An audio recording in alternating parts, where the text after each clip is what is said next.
It's been a wet day. I'm talking, it's been raining from sun up till now after lunch. But you know, in today's world, we have such good rain gear out there, stuff to keep you comfortable and dry throughout the day.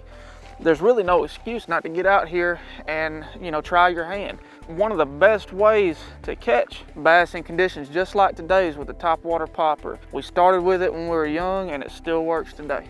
One of the beauties of these popping topwater baits is their ability to stay in the strike zone for a long period of time. You'll see a lot of guys out fishing, walking baits and whatnot, and when you're covering water, that's great. You can find concentrations of fish quickly. But we've found throughout the day, we've been fishing this morning, we've found some bass, you know, really on these isolated clumps of vegetation.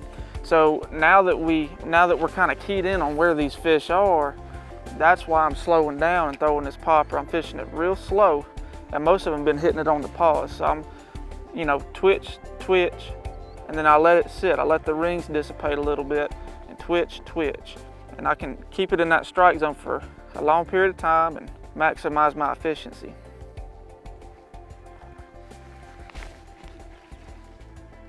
She's pulling hard. I don't think she's too big, but there she goes.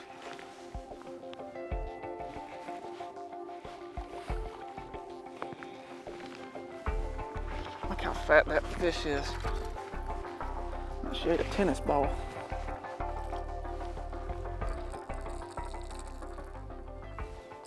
I saw her swirl right before I cast up there. She gave herself away. Look at that belly.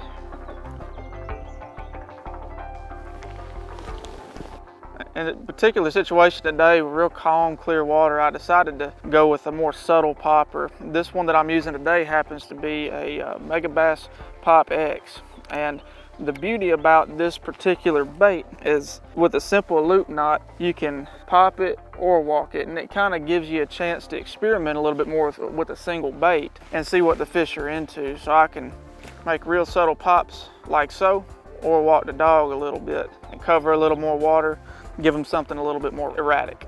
On a cloudy, rainy day like today, I'm gonna throw more of an opaque color, something like a solid white, a bone color, maybe something with a little flash or sparkle in it, but I usually stick to the whites. Now, if it were clear out, high sun, you want it to look as natural as possible. So that's when you're gonna go with more translucent colors, like more natural shad colors and whatnot.